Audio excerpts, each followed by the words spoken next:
The only sad part about this week's episode is that we don't get the voice of Michael Keaton as Adrian Toomes.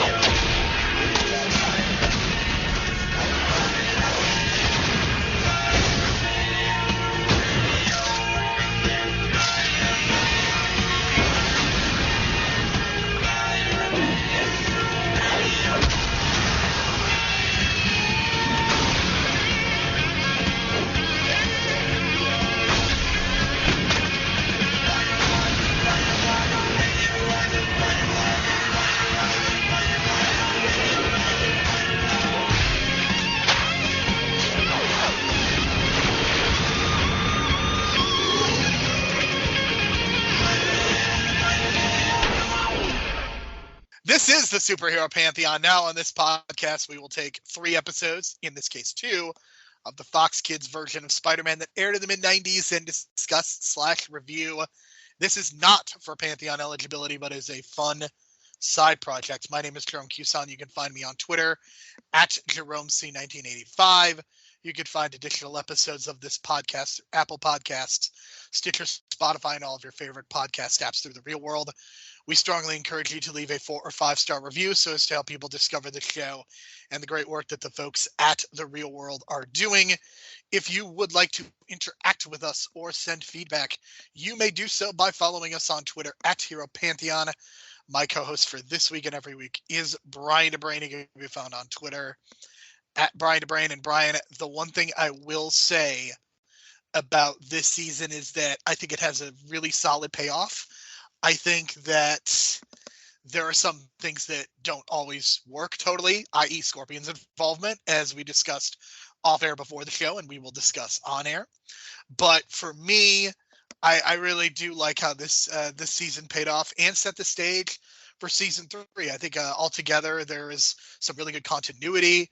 I did like the incorporation of Adrian Toomes and kind of getting away from Kingpin a little bit and focusing more on the Toomes character. So I really did appreciate that. And yeah, that's kind of where I came down is I was overall satisfied with the main plot line, although again, I do have some qualms.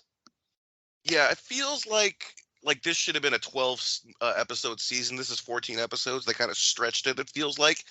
It feels like they had a good opportunity to kind of finish the arc with the Tablet of Time stuff in the last episode. But because they had like 2 more episodes and they were still planning this stuff, they kind of booked themselves into a corner because Spider-Man wasn't cured yet. So they kind of had to figure out this way to get out of that and cure Spider-Man by the end of episode 14.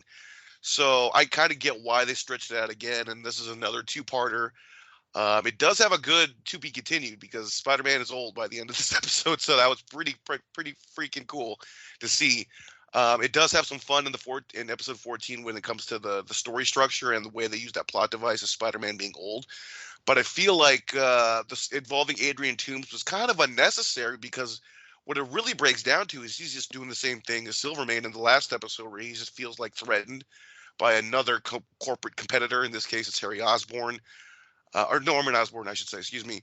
And yeah, he just used the youth thing to kind of like attack him. And I'm just kind of thinking, like, that's your plan? Like, you just want to attack him and try to kill him? Like, you could have just hired goons or something like that beforehand. You didn't need necessarily this tablet of time to go out and go over a bit, suck everyone's youth out so you become young for a brief moment of time. And I get it. It's very, the horror element again, kind of vampire-ish, kind of sucking the youth out, scaring the shit out of all the people that were like totally turned into old people for a brief amount of time, which is pretty a freaky thing to do. So I do appreciate the horror aspect to that.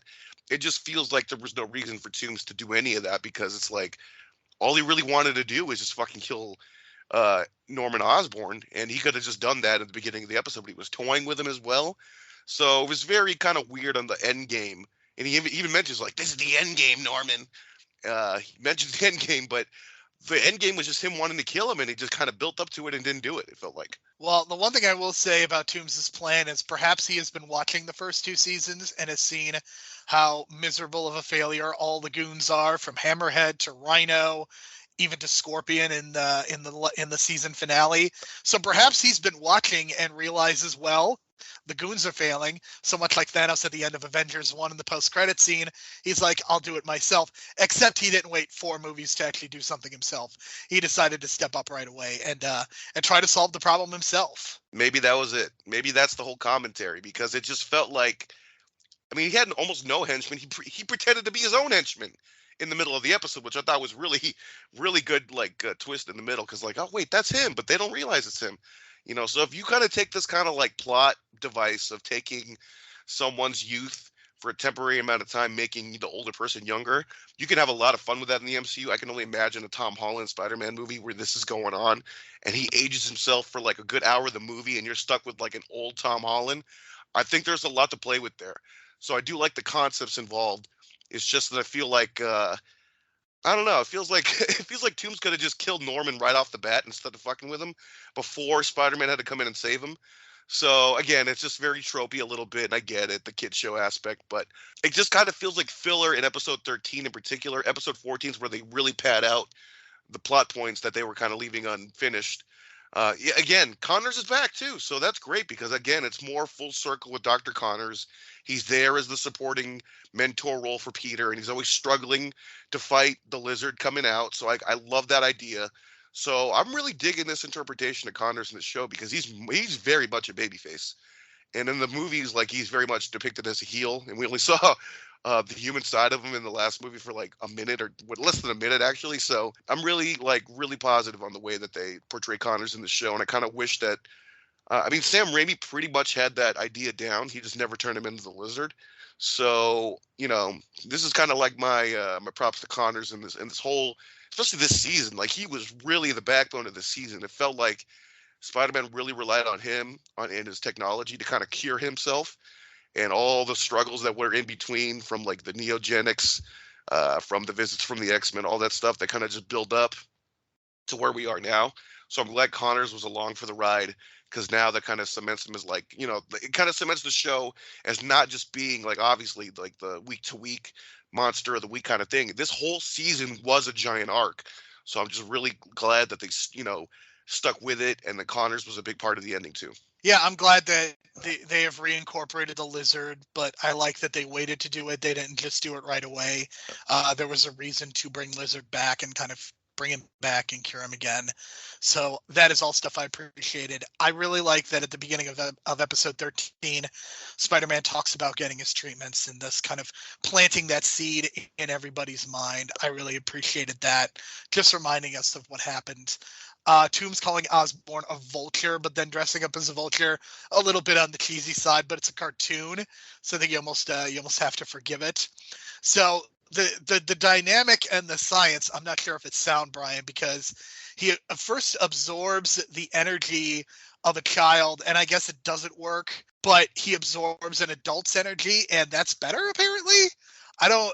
They didn't quite make that logic clear. I don't know how you felt about that. Yeah, that's kind of where I'm at too. It feels like the older the person, the longer, or the more you can steal it from the person because they're older, and then the longer that the transition lasts, which is why he goes to that older security guard to steal his age for a little bit. That's kind of the way I see the science working, which, you know, it's fine. It's fun sci-fi science that kind of works for the plot devices and everything. So it works for me in terms of that. It just kind of like, I wish they were kind of more clear on some of like the specifics of it. But again, they were kind of just rushing through it. And I guess they gave us enough specifics when they, you know, showed us like when they took Peter's powers, like he was young for a long, long time, which showed that Peter's powers were very much stronger. So I did like that little tie in there. And then somehow this is where he gets really, I don't know, kind of iffy. But this is where Adrian Toomes absorbs that spider mutated DNA that's been fucking with Peter this whole season, absorbs all that as well through that machine and the Earth stealing the youth as well. So that's where it gets kind of iffy, but I get it. Again, you know, it's fun, sci-fi kind of science. So I'm into it. And that kind of gets you out of getting the whole monster out of Peter's body.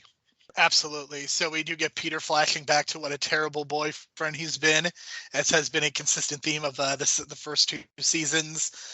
And we do get Flash Thompson a little bit in episode 13 as well, as Flash Thompson and Arthur Avis are competing for the attention of Deborah Whitman. Deborah Whitman is in the long line of females that are very underdeveloped, and Whitman has been hired as the assistant to help with something that was introduced at the beginning of the season.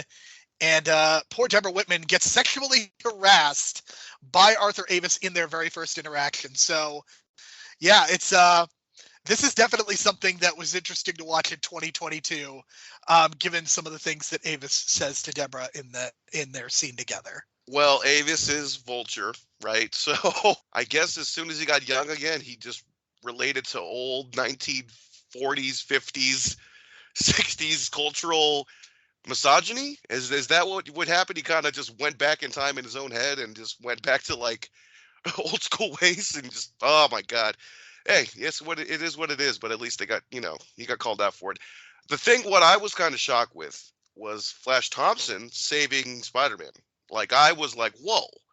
I was not like expecting that at all, and I kind of forgot that part. But I got a found respect for Flash Thompson, that's for sure, especially from the show. I didn't see it in him, but I guess he really does have the heart of a hero. And I forget if he becomes a Carnage in the series or not. That I don't think that happens yet, or will not happen. But I'm kind of glad they kind of got this, like, shed some positive light on Flash Thompson, because as we know in the MCU, he's a prick, and he's probably going to end up becoming the Venom of that universe. And it's going to be a prick or whatever, but. I did like the switch up because I expected him just to be a fuck up and, kind of fuck up, and Spider-Man has to save him. But he ended up saving Spider-Man. So that was really out of nowhere. And he saved Spider-Man from the exploding building. So there you go. Yeah, Flash wanting to be a hero is kind of a twist, as he wants to get himself a little bit involved. This is also where Mary Jane tells Peter that she would like for him to go with her to meet her father, who has mysteriously appeared out of nowhere. And of course, my Spidey Sense pun, very much intended, went off, because of course this is going to help build up for season 3. But we'll talk about like what happens to Mary Jane in a few minutes. But we do get Vulture trying to absorb Flash's youth, but threatens it to blow up the whole place. We get the use of basically a neuralizer, first on Dr. Connors, and then eventually on Flash, and then on Spider-Man. Spider-Man is his youth is stolen. The best part of this, Brian, is that Vulture at that point decides to unmask Spider-Man, and they clearly did that just to show how old he is, because it's one of those things where, like, he's obviously not going to know who he is. Like, he's not going to be able to tell, oh, this is just an older version of Peter Parker, because he barely saw Peter in their interaction. So it's not like he's going to be able to know who he is. So it's really funny to me that this is the moment that they choose to unmask him, specifically just so we can see Old Man Parker to end the episode. Yeah, that was just kind of like in the Tablet of Time episodes as well. Like, they just picked the wrong time to take the mask off, and then like, no, only my father gets that luxury of taking the mask off Spider-Man. Lucky for you, Spider-Man. And then, they never take his mask off. So it's always some kind of bullshit. And then when they do take his mask off, there's going to be some other bullshit to cover up that bullshit. So I love that. That's just always going to be the theme, or a running trope in all these like superhero shows about covering up the identity and whatnot. So I was for it, man, because I thought that was really like a fun thing, because now, like, almost the entire episode of episode 14, he goes without the mask. And and the fact that his voice on the inside is still the young Spider-Man, like his voice in his head, but when he speaks, he's this older version. So man, I was like, oh, they really got some good details down to do the aging process for Spider-Man. You know what I mean? So they really thought it out with the voice and the look. So they really had a fun time for like the 10-15 minutes he was just old man Spider-Man walking around the city. And I was getting a lot of laughs out of it. And I almost had some like borderline, like, oh my God, if you have this plot in real life, you can do so much with it. Like Tom Holland doing like a Back to the Future Spider-Man type movie where he's aged, but he meets up with like some older people, and then, like fucking Back to the Future. So and then when they had the scene with Peter Parker, old Peter Parker, and Aunt May, I couldn't help but think of the scene with Marty McFly and his mom. So I was just like, oh man, what are they going to go with this? Where are they going to go with this? And then luckily they didn't go fully with that whole Back to the Future side of it all. But I couldn't help but think of a potential movie where they got Back to the Future plot lines with like an old man Spider-Man walking the streets. There's a lot of there. There's a lot of potential there. I really like the fact that we get to see so much of old man Spider. That's what I'm gonna call him for the remainder of the episode, instead of Old Man Spider-Man, because that's redundant. So Old Man Spider, I love the fact that he just struggles throughout the episode to get anything going. I like the fact that his voice is old, but his inner monologue is still his younger voice. And I do have to give him credit. I have to give the voice actor a ton of credit for being able to modulate his voice. The thing that I think back to is the way that Kevin Conroy was able to use an older Bruce Wayne voice in Batman Beyond compared to what it was like in Batman the Animated Series. And I really appreciate when voice actors are able to modulate their voice and really show the difference in age. So I think that's also something that's worth pointing and calling out. We also get a great line. I love the fact that he says, "It's the job, it ages you." That kind of reminded me of when Indiana Jones says what does he say? It's something about the mileage. It reminded me about that. Something about that. He was probably talking to the dude in the library about that in number 3, I think. No, it's a scene with Karen Allen in Raiders of the Lost Ark. Oh, really? Okay. I feel terrible for not being able to remember it, because it's not about the Fountain of Youth. It's about the fact that Indiana Jones has just gone through a lot of shit. So, yeah, I don't quite remember that line, but that's what it reminded me of. I also love Jameson yelling at Old Man Peter for Peter calling in on his own behalf, but Jameson not realizing that's just an older version of Peter. So we get that interaction. I love the interaction that he has with Aunt May. I am very glad they did not tease a romantic angle, because boy, would that have been creepy on a kid's show. But we also get Scorpion's involvement. It feels very, very superfluous, and there really isn't a lot to say. I mean, all he wants is the neogenic data, like everybody else seemingly does. And I guess they felt like they needed to shoehorn another villain and set up this final confrontation. But the thing that I really love about the final confrontation is, like, you get Connor becoming Lizard again and kind of having to deal with that. And then you get this, the lab being destroyed, Connor becoming himself, Spider-Man slinging him away. You get the fact that Connor's, like, despite the fact that he was the Lizard, like, he was the villain in the original, like, the pilot, but here he saves Spider-Man, cures him of his mutant disease, and basically he ends up giving the mutant disease to Adrian Toomes, which, not the most heroic thing in the world, but I think it's pretty justified given Toomes' behavior in these 2 episodes. Scorpion is angry that he can't be normal. Boo-hoo, who cares? I love the shot of Vulture being really old and a mutant as well. And I really love the payoff. We'll get to I would say the epilogue. We'll talk about the Mary Jane stuff, but I really love that image of Vulture being old and a mutant. And it's like all he wanted so desperately was to be young. And in the end, it didn't matter because he ended up being a mutant instead. Yeah, you mentioned the curses. Curses come with the price. And it certainly came with a price here. And it was really, like, disturbing because, as you know, we've seen that spider creature come out with the 6 arms and the fucking giant elongated head and the fangs and everything. So just imagine just poor Adrian Toomes stuck in that form. And he's just wandering around the city now, just, with all that monster DNA inside of him. And we'll see Toomes again. But I thought it was really, really interesting the way they did that because, again, you kind of see how Connor's kind of, like, fucked over Toomes, but Toomes kind of deserved it. But also Connor's got fucked over himself because, like, the Scorpion also released the scientist that turned him into the Scorpion, right? And he was hoping that he would use Connor's machine to turn him back.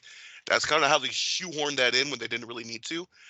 But, like, it did kind of, like, show you that scientist really fucked over Connor's because he destroyed Connor's lab on purpose without his permission, like out of nowhere. And I was like, dude, what a dick move! Like, that's a real dick move to just go into someone's lab and just decide to destroy it just because you think it's, like, the moral thing to do, even though it is maybe the moral thing to do at the time. But it's like, what a dick move! And now you're, like, causing all this chaos because the building's about to explode.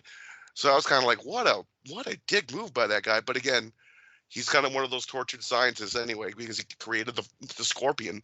So that's kind of his burden. But it leaves the Scorpion, poor Scorpion, again voiced by Martin Landau. He's stuck in that Scorpion form, so he's not going to get cured. Spider-Man's cured. He's not. And now you got Toomes, who's like really, really fucked over. But at the end, they got themselves out of the corner that they booked themselves in. Spider-Man's cured now. And Connors looks like a genius. And now we got poor Toomes just floating out there as the Man-Spider. So that kind of how it ends. But, it does kind of, like we said, just kind of answers those questions about how you're going to cure Spider-Man, and then brings things full circle with Connors being this good guy that he, should be in. Well, we'll see what happens in the movies, but I think in the movies, like, there should be this turn for the Lizard if they ever bring the Lizard back, because I feel like that's the character approach they should take with it, because he should be a mentor figure at this point for Spider-Man, especially since the MCU Spider-Man we have right now has no mentor figures. Absolutely. And yeah, I think that it really pays off in the end. But we do get kind of a postscript as Spider-Man is late once again, going to meet Mary Jane. Mary Jane is all by herself. We see somebody who looks like a fatherly figure in the shadows. They go off and they disappear, and Spider-Man is kind of left in the lurch. Maybe Spider-Man and Peter Parker will learn to not be a bad boyfriend and actually show up on time. If he shows up on time, Brian, season 3 doesn't happen. Technically, he did show up early, because he was still old man Spider when he accidentally ran into Mary Jane earlier in the day, and Mary Jane's like, "Are you my father?" And I was like, "Oh no." It just got more complicated. Like, if they went with that and she actually sat down with him and he pretended to be her father, like, that would have been so fucked up, but so fucking, like, oh, it would have had some dramatic tension. There's no way a kid show could possibly get away with that. I know, but I'm saying, like, if you take this plot line now, you could, I mean, God, an older Spider-Man walking the streets trying to become young again, I think is such a great plot device. And this teased it.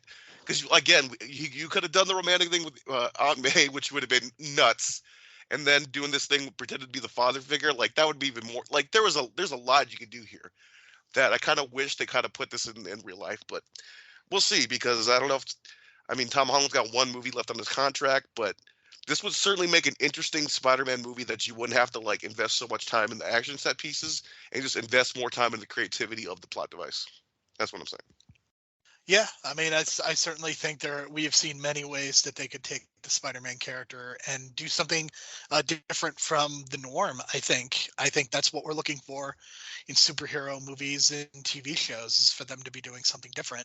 Because especially the MCU, it just feels like we're kind of doing the same thing over and over and over again, and it feels like there's so many different elements that we can explore that get us away from the third act CGI blob that it just feels like we are constantly falling back into.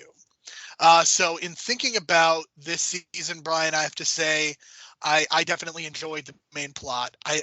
Not everything was perfect, but I think this was a much more successful season than the first one, because there was a consistent plot line, but there were also still individual episodes.